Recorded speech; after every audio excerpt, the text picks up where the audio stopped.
Ako na yung gipangayo ni ma'am. Kaya kang ma'am, naapotoy duha ka iya misitira yung anyo, duha ka buok.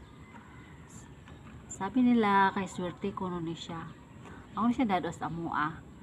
Ako na yung gipangayo. So, buhi na kay na siya, oh. Dagko kay siya dahon. So, kaya ngalan ani siya, oh. Yan, kuha na siya. Nabuhi na jud siya. Kaya ako siya dadon sa balay. Puhon. Yan, ako ay nakuan, nabuhi. Tapos ang uban, ang akong dadon kay dagko na mo kayo. Nabuhi na jud siya akong dadon sa balay, guys. Buhi na kayo. Ang uban, baga na kayo siya.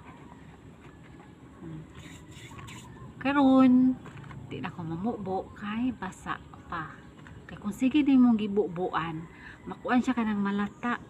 Kay pwede naman yung basa ang ilang yuta. So, di na to siging gibubuan kada adlaw. Dili man yung may makada adlaw mamubo. Kana ra usa pa na muubuan kung mauga na gani ang yuta. Inig mauga na gani ang yuta, usa pa may mamubo. Hana na guys, kay malata man gud siya guys kung sige ni mong gibubuan. Malata siya. Kani bitin bagaa guys, oh.